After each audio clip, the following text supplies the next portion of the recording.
What's up, y'all? So I'm gonna start off by reading this. According to the Domestic Violence Hotline's website, 1 in 4 women and 1 in 6 men will experience intimate partner violence, aka domestic violence, within their lifetime. Those that survive the abuse are more likely to experience further increasing violence if the victim survives, especially if the victim tries to leave the situation. Women, and that's what we're focusing on right now, is women, are 5 times more likely to be murdered by their abuser when their abuser has access to a gun. We're going to keep going with that. If you don't know me by now, my name is Liz. Welcome to my channel, Live, Learn, Liz, where we discuss things that I wish I knew when I was going through my trauma, period. And I just really want to help those people that are going through it that, maybe feel like they don't have help. On top of that, you gotta be aware, guys. You gotta be aware. This may happen to you or somebody that you know. If this is something that is very triggering for you, I am going to put that trigger warning banner up. We are talking about the Supreme Court case, U.S. versus Rahimi. All right, let's get into it.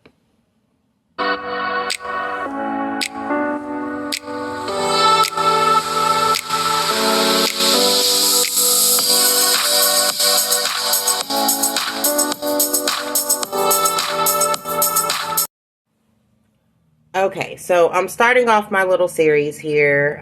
What happens when the people that kind of took that oath to protect the citizens of the United States cannot protect you?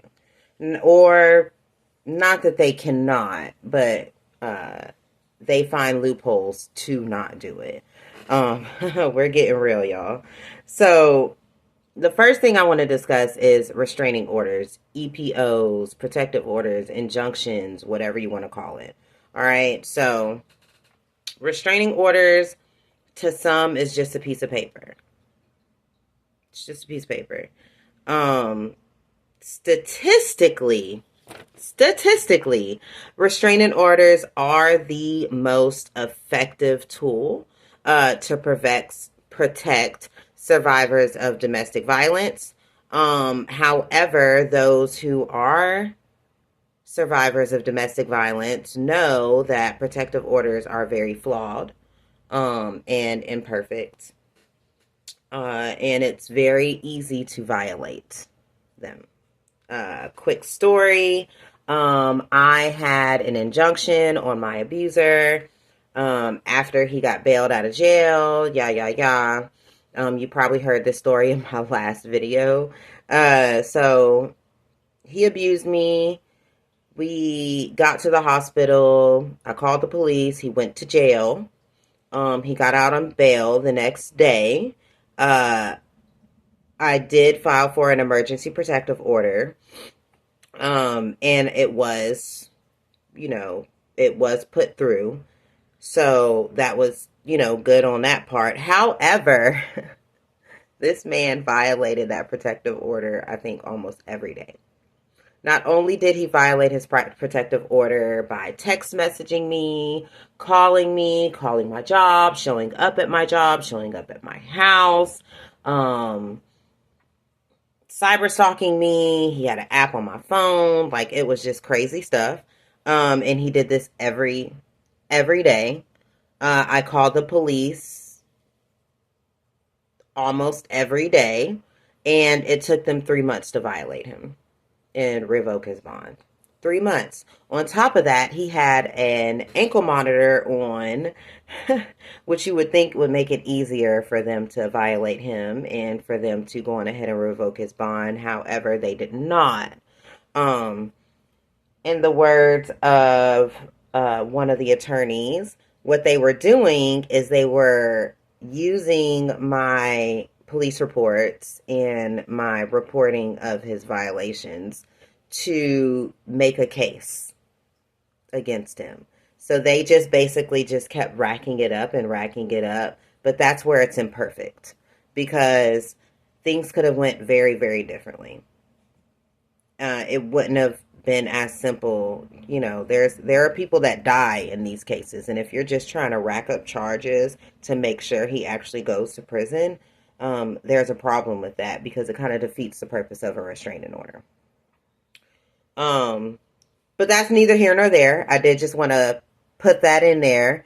Um, but anyways, we're talking about Rahimi in the Supreme Court case. According to federal law, if an abuser has a restraining order filed on him, the abuser is banned from owning a gun. Nor can the abuser purchase a gun or ammo, which is pretty good federally.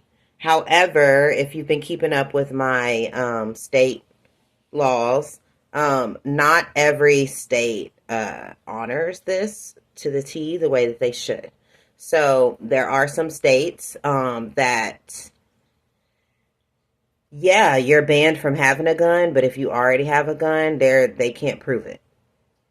Unless somebody petitions the court and says you need to surrender it. Very few states have it to where the police will make you surrender, or the court will make you surrender a weapon. It's it's kind of like you got to prove that I have it, or you got to care enough to look it up. And a lot of these courts are not gonna prove it. So, kind of got to get it how you live if you're a victim. Um, Gun ownership has increased since COVID. Not only has gun ownership increased since COVID, so has domestic violence related homicides. So I just wanted to put them statistics out there before we get into this case. I'm not going to go really too far into this case, because this case is still ongoing. So what I'm going to do is I'm just going to keep you guys updated. Pretty soon, I do think that the Supreme Court is going to make a ruling on this. But basically, you got to share to keep people aware, in the words of Seti Nash. Shout out Seti Nash for that. So let's talk about Rahimi. Zackey Rahimi. He publicly assaulted his partner and fired his gun in a parking lot. A parking lot, y'all. This is public. All right. While assaulting his partner, she did have a domestic violence protective order filed against him. So when he went to prison, he was convicted for owning a firearm with a protective order filed against him. Which, see nothing wrong with that, right? Yeah, me neither. All right, but anyways, this narcissist, that's what we're going to call him, Rahimi, challenged his conviction, saying that his conviction violated his Second Amendment rights to bear arms, which, if anybody has been keeping up with my videos, I do have these videos about the red flag laws, and anybody that has heard or researched the red flag laws, that is the main argument, is that it violates Second Amendment rights to own guns, which is all fine and dandy. I am a gun owner. I do support gun ownership and that Second Amendment right. However, if you're a dangerous individual, which abusers are, you should not have that right. Period. I don't understand what the world doesn't understand about that. But that's neither here nor there. It's a whole different video. So, Mr. Rahimi said that it violated his Second Amendment rights. The U.S. Court of Appeals, and I believe this is in New York, agreed with him and reversed his conviction.